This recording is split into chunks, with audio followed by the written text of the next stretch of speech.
Wilfred Emmanuel-Jones has owned his 30-acre Devonshire farm for the last 8 years.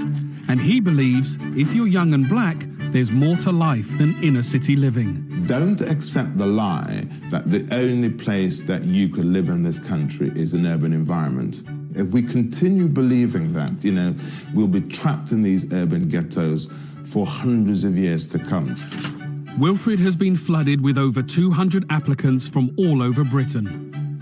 I see my role in the scholarship is to mentor them and is to open up their eyes, to offer black kids an opportunity to see with the right attitude they could achieve great wonders. They could also decide that raw Britain could be for them.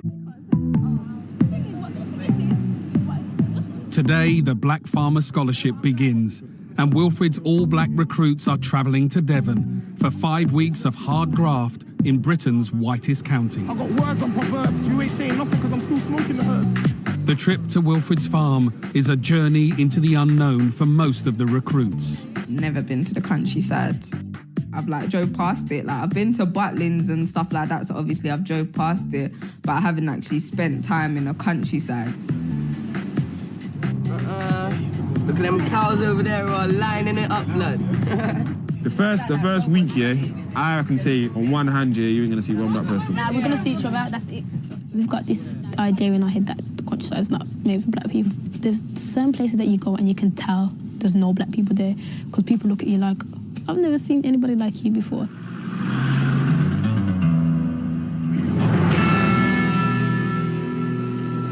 The recruits arrive on Wilfred's farm and waste no time settling into their new home. The funniest thing, yeah, is gonna be looking out the window and seeing the cows 10 feet away from you. You know that, innit? Because they're just there now. Boy, leaving the door open there, moo! Straight in your ear. I'm looking for people who are going to demonstrate that when they're asked to do something, they will do it, and they'll do it with all their energy, that they're reliable, you're ambassadors for my business. The two people who are chosen are going to be key people. It's a clean sheet of paper. Demonstrate that whatever is presented to you, you'll find a way of achieving it. That's all I need. After being thrown into the deep end of farming, the scholars head into the local town of Launceston for supplies. It's a quiet Cornish backwater where black faces are rarely seen. Wilfred's farm is on the Devon-Cornwall border, where ethnic minorities make up less than 1% of the population. There's a lot of stairs. There's a lot of stairs. When you buy things, it's that they're wondering what you're probably doing down there. They need education of black people down there, bro. I've just seen the two lads, the dark ones, yeah. Very nice, young lads. And we'd seen the first Negro farmer on the TV, starting up scholarships in the Southwest. Best of luck to them, that's what I say. But the scholars are less than pleased with their first taste of Launceston. Bobby, come over here. Be honest with you. How did you feel? Okay. I don't like it. Okay. So what does that tell? So you're talking about this is the first day, and you're going to have 5 weeks of this, okay? 5 weeks, and every time you walk into a place, you've got to feel as though you own it and that, you need to be positive. So you're going to have to overcome it. Understand? Despite feeling like outsiders, the recruits have to get on with Wilfred's farming regime. So next, they're straight off to Duchy Agricultural College to learn tractor driving. And stop here. Brakes back on. Brakes as well. Brakes. Where is it? Oh my gosh, Shane. It's a brake it. Touchdown. Whoa, touchdown. You have knocked it over. Dear. For Wayne, it's a world away from his city life in Bristol, sleeping on his sister's sofa. Slowly. My life is like city. It's just like a ghetto. And people try to think they got to prove something all the time. And down here, it's like no one's trying to prove a point. So it's like freedom, basically. It's like we're free. Tiny bit. Whoa, that's it. That's excellent, boy. The recruits have reached their first farming milestone when they successfully complete the tractor driving course. And Wayne has turned out to be a natural. Okay. We've got a college certificate, which of Wayne. Okay. Right, if you take it out of the envelope, just have a look. Reloaded. You. And I just want to say it was a pleasure. And thank you for your time. Actually, the pleasure was ours. Yeah. It's really great to meet you. Well done. Good stuff. That's how we do it. Thank you. Nice to meet you. That is on the road. How we do it. Good man. Right, that's how you do it.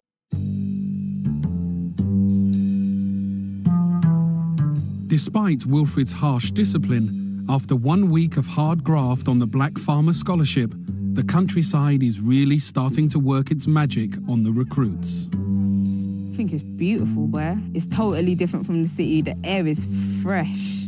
I could definitely see that there was much more to Britain, because when I first come here, I was thinking, what? Look how much land there is. I wasn't appreciating what was actually here. It's a beautiful sight at the end of the day. Basically, when you come out here, all you can hear is this. Week 2, and the race to find the 2 best employees is about to get tougher. Today, the novice farmers start a grueling week of work at Kenneford Pig Farm, a free-range unit of 2,500 pigs. Wilfred leaves them with the owner of the farm, Andrew Kenneford. There's 100 pigs in here. Now, it's time to get down and dirty with the pigs. We'll walk down into the middle. It's all right. In the middle? In the middle. No way. All right, girls. If we're nice and quiet, we can say hello to a pig here. It's very, very coarse hair. It's really rough, like, oh. Whilst the scholars might be getting used to life amongst the pigs, the locals still aren't used to dealing with black students. Let's have a chain gang here. Chain gang? What's a chain gang? You should know what a chain gang is. It's part of your heritage. Heritage? I don't know if we should put it like that. A chain gang came back from it's what happened to the slaves in America. Now we're gonna have a chain gang here. You're not slaves, mate.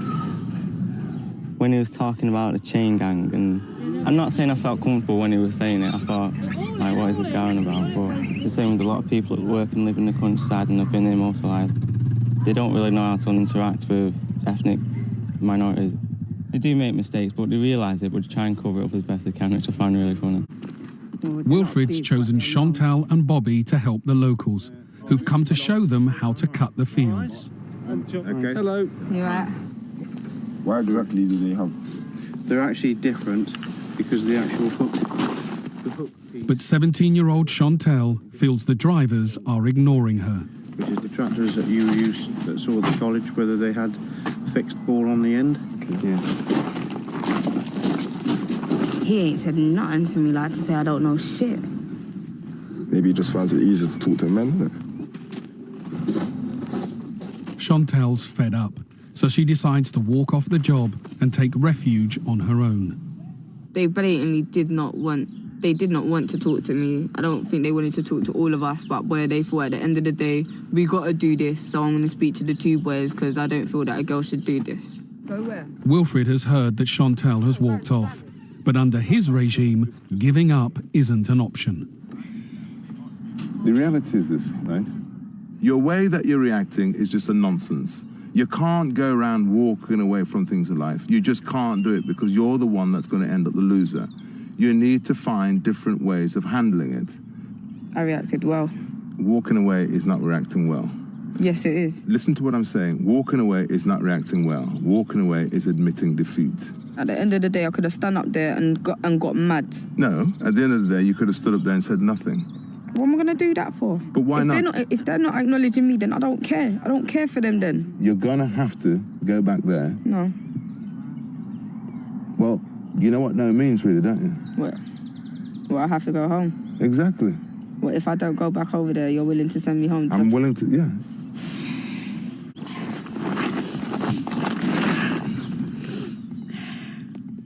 He's trying to tell me to go back over there to get nod. That. Do you know what, yeah? Because if I go back over there and they ignore me, I'll say something, you get me? I'll run my mouth to him, and either way I'm gonna get sent home, you get me? Because at the end of the day, he chats shit. He lost his culture. He's an idiot. I swear down. He don't understand. I said I would stay here for the whole 5 weeks, yeah? But I'm not coming there for that bullshit, yeah? He's a black man, yeah? And he should know how shit feels, yeah? But if he's willing to send me home over that, then I'm gone.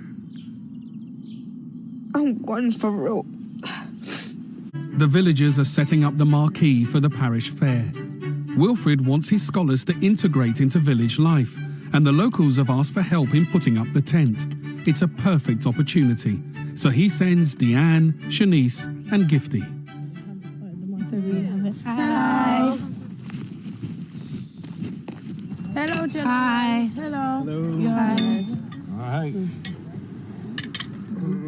But very quickly, they also feel like they're getting the cold shoulder. It's like couldn't even bother to open their mouth to say hello. That's pretty rude, I think. That's beyond ridiculous, really. When we get home, I'm telling Wilfred that because he's telling us, oh, be charming. But charming, they don't know. They don't know what that means. Having failed to mix with the locals, Deanne, Shanice and Gifty decide to leave and head back to the farm. Forget it. I'm not interested in this, boy. I can't take this. Wilfred has given Chantel an ultimatum. If she refuses to go back and work with the tractor drivers, he will send her home. The time has come for her decision. So what's it going to be? Going back there. Chantel, I don't know what that meant. Are you going home or are you staying? I'm going back. Back where? To the truck.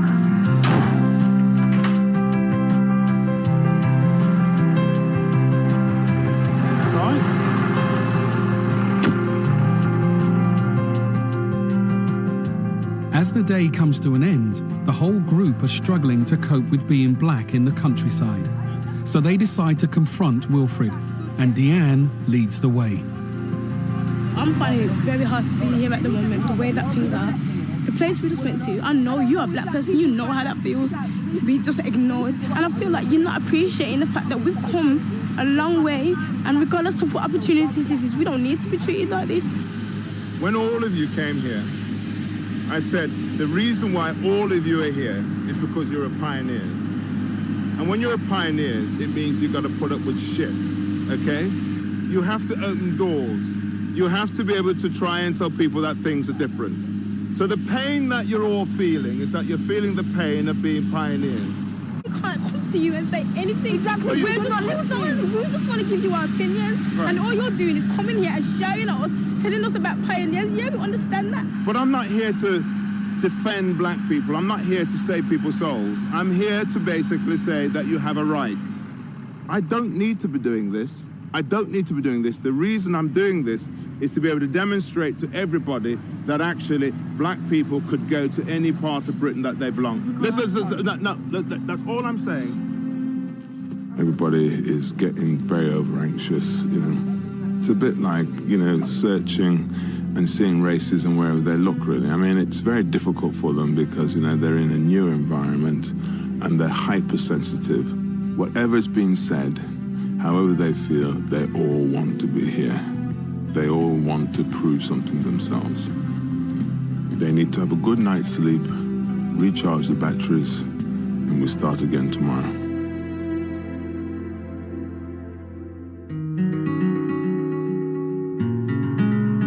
After last night's events, Wilfred is determined that the scholars should overcome their problems with the locals. Today could be the perfect opportunity. I've been invited to open the village fete. Hopefully today they will have a better experience and find out actually it's probably more to do with their own nerves rather than the whole village is absolutely against them because of the colour of their skin.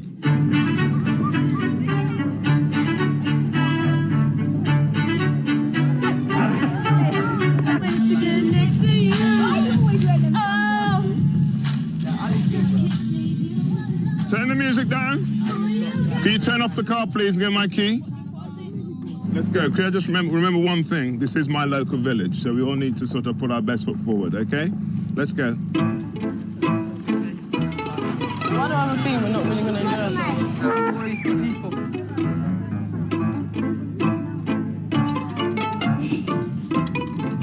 you very much, everybody. Oh, my God. Can everybody hear me? It's been a real honor to be asked to open this fete because I've been down here for the last 8 years, and in that 8 years, I've found nothing but kindness from the people of this community. What I'd like everybody to do in this village is to show them what a friendly place this is, so when they go back to their communities, they have a real positive experience of what life is like in rural Britain. Now, ain't there no young people here? If there was someone young like my age, I'd just go up to them and start talking to them. They're more going to be scared of us. Why is she coming to talk to me? Is she going to rob me? They mean everywhere in them. I mean, there's so many dark ages and everything else. To be honest with you, my attitude to it is this. I mean, if someone hacks you off, they hack you off. Not because of their race, their culture, religion, their identity or whatever. It's because they are just a pain in the ass. You know what I mean?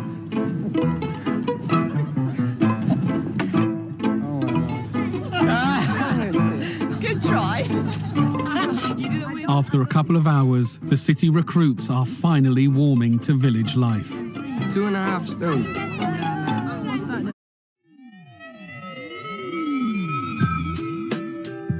There's only 10 days left on the Black Farmer Scholarship. Horse riding is next on the list. Wilfred wants the recruits to make their mark at this all-important local event. The aim today is to find one recruit good enough to compete in a riding event at the show. But it won't be easy, as most of them have never ridden before. This is Deanne. Andy Reeve, an ex-show jumper who owns the local stables, has the unenviable task of choosing and training one of the 8. We've got a couple of weeks, if that, all right? And I've got to teach you to walk, trot, canter, and gallop. When you gallop, you're galloping at 35 miles an hour. And when it does go, it's got a power behind it of 52 tons per square inch. So we've got our work cut out. Come on, keep going. Kick, kick, kick. More action. Look as far out the saddle. Up, up. Good lad. Go on. Go on. Up, up, up. Gently. Don't keep hitting because you go faster. You don't get any faster. You can get out the saddle yet. Up. Andy has a theory, and he thinks it might help him win the Launceston show. Afro-Caribbeans have fantastic rhythm. Far better rhythm than any Caucasian person. Up, down, up, down, up, down, up, down, up, down. Yeah! Andy has his eye on 21-year-old Bobby from Peckham in London, who he thinks has real promise. Kick him again. Good. Bottom out. Go on, good boy. Go on, you're doing fine. Bobby's actually got on the horse and got a good position, though he's never done really any riding whatsoever. And I think Bobby tried his heart out there. Bobby's been selected and now has 12 hours on horseback to train for the Launceston show. Go! Go! Kick it! Your legs aren't doing anything! Again! Again! Again! Come on! Kick again! Kick! He's going to lose his voice by tonight, you know. Good! Hands on your hips. You had him there in the first place, you twat! Yes, Mr. Andy. No, you're Mr. You're Mr. You're Mr. Yeah. You're. Like this year. Otherwise, you're Rastafari out, man. You can't get it right, man. You won't pick up the lingo if I talk this fast, then you won't really know what I'm talking about, because I'm from the ends. It's so hard to understand because I've got a different kind of flow and I talk fast. There you go. Yeah, far out, man. For Bobby, the experience so far has been life-changing. I've never, ever actually been told to do anything in my whole life. I've basically pushed myself through a lot of things that I've never, ever done in my life. So far, Wilfred's been testing the scholars in the tough reality of farm work. Now it's their hardest test yet. He wants to see who can handle the retail end of farming. One of the things I would like these students to understand is, as well as doing the practical stuff of looking after the land, they also need to have some sort of marketing skills. Wilfred expects them to sell 300 packs of sausages and half a cow at Tavistock Market. The market starts at 9 o'clock, so we've got between 9 and 1 o'clock to sell everything. We're not trying to sell produce to the chaps from our ends, as we call it. We're trying to sell produce to middle-class people who know their food, that are interested in their food. And therefore, What the brothers back home might find acceptable is totally different to what these people are going to find acceptable. You don't need to use the ghetto way of communicating, you know, because when you're dealing with white people and things like that, and then you talk in the ghetto way, they won't have a clue what you're saying. True. And so... You have to break it down for them. Yep, you've got to break it down dramatically. So, Wayne, all this geo and ghetto and bomb is a total waste of time tomorrow. I see where he's coming from, because down here they ain't gonna understand me if I talk all my slang. Like, they'll understand it if I speak like this, because, like, obviously you're understanding it. The time has come for the young black farmer's hardest test yet, selling. The town of Tavistock hosts one of the most popular farmers' markets in Devon, and the students have just 4 hours to sell 300 sausages and half a cow. But the recruits get off to a bad start. How are you doing there? Would you like to try some sausages? Be careful of yourself, they might be a bit hot. Where did you come from? I come from South London, only fools and horses. Brilliant. There you go. Like, welcome to Devon. Thank you very much. Thank you very much. I told you, style, innit? That. I think it's the goatee as well, but style, innit? Red Devon meat. It's about approaching everyone. Don't allow anybody to go by. Look at that customer that just walked right past, man. That's 3 customers that walk past while they're pissing about. That's the sort of thing that really irritates me. You know, Cyrus is standing there like a miserable git. Bobby and Wayne are having a private conversation. All those things are quite distracting, you know. We're here for the customers. Wilfred decides he needs to step in. Having made his fortune selling his own brand of sausages, it's time to show the recruits how it's done, black farmer style. Do it my way. I know how to sell. Darling, come over here. You bought me a bottle of cider, didn't you, sweetness? That's for me, isn't it? Come and try these lovely sausages. The lady with the wedding dress, darling. That looks seriously lovely and sexy on you, girl, doesn't it? Come and try some of these sausages, darling. You look like you're a lovely lady. Hello, lady. Thank you very much. What's that about? Like, leave that out.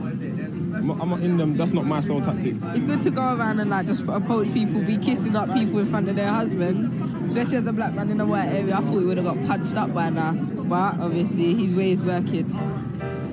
Wilfred's selling technique is rubbing off on the students, with 17-year-old Wayne heading the sales charge. Yo, there's meat here. Red Devil meat, the best meat in town.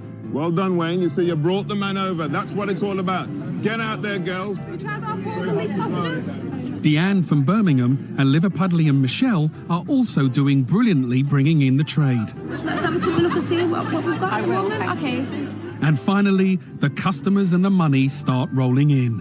Thank you very much. Okay, thank you. Wayne returns to work, but his sales technique has become more ghetto than country. Yo, excuse me? Would you like some sausages? Thank you.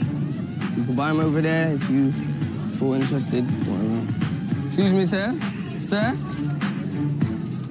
You haven't got time. I'll punch you in your face. Yo, excuse me, miss? You. The students have almost sold out of sausages. £8 change, thank you very much. The market has finished. Time to head back to the farm to count the cash. Farming's not all about hard work. Tonight, the scholars have a treat in store. They've been invited back to the Agricultural College for the graduation ball.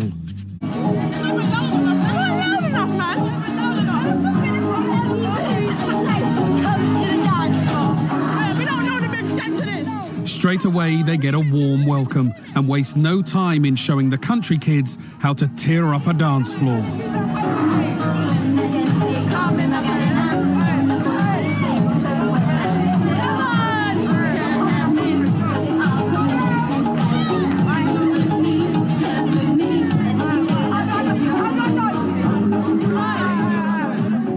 I've never seen 2 fitter girls fitter than this.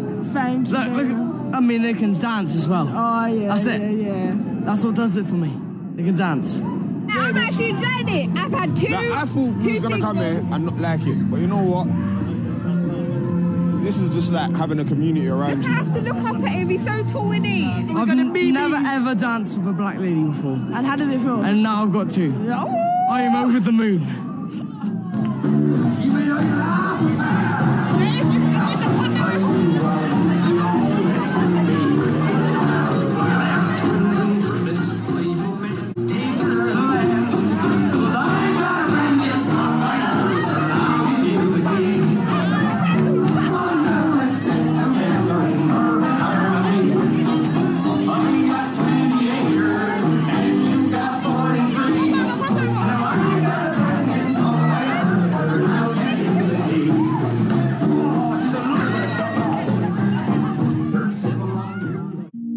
proud to be a farmer now.